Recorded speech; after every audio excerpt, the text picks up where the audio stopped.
শুভ সকাল বন্ধুরা, শিল্পী লাইফস্টাইলের নতুন একটি মিনি ব্লগে তোমাদের সবাইকে জানাই স্বাগত। আজকে রবিবার, জানো খুব কাজের চাপ, এমনিতে রেগুলারই চাপ থাকে, কিন্তু আজকে আরও বেশি। তোমাদের দাদাভাইয়ের সাথে যেতে বেরোয়, মানে গাড়িটা আমার গুছগাছ করে সব মাল তুলতে হবে, তাড়াতাড়ি করে রান্না বসিয়ে দিয়েছি।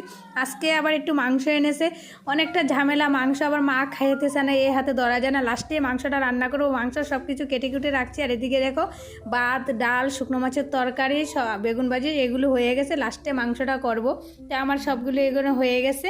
তার মধ্যে রান্নাটা বসিয়ে দিয়ে আমি আলু, পেঁয়াজ, রসুন সব কিছু ছাড়িয়ে নিলাম।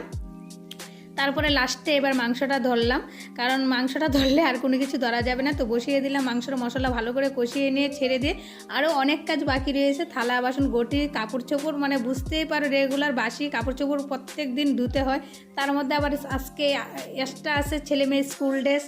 তো আমি এদিকে যেহেতু আজকে পাতা নেই, কাটে আর গ্যাসে বসালে এটাই একটা সুবিধা। রান্নাটা বসিয়ে দিয়ে চলে আসলাম। পাতা দিয়ে রান্না করলে সেই সুবিধাটা হয় না, মানে বিশাল কষ্টের জায়গা।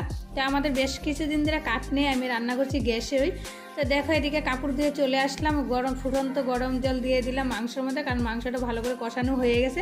তার মধ্যে চলে আসলাম আবার ছাদে কাপড় দিতে, অনেক কাজ বাকি রয়েছে, গাড়ি গুছাতে হবে। ঠাকুর বন্ধুরা, আমার ভিডিওটা যদি তোমাদের ভালো লেগে থাকে অবশ্যই একটা লাইক করবে, চ্যানেলটাকে সাবস্ক্রাইব করে আমার পাশে থাকবে। তোমাদের ভালোবাসা আমার একান্ত প্রয়োজন, তোমাদের ভালোবাসা আমি সামনের দিকে এগিয়ে যেতে পারবো। আমার অনেক কাজ বাকি রয়েছে, আমি আর মিনি ব্লগটা বড় করবো না, এখানেই শেষ করবো। পরের কোনো ভিডিও না আসা আগ অবধি তোমরা ভালো থাকো, সুস্থ থাকো, আর আমি দিকে কাজ করতে থাকি, কারণ আমার তো আবার বেরোতে হবে, তাই না? তো তোমরা চ্যানেলটাকে সাবস্ক্রাইব করে আমার পাশে থাকো। টাটা।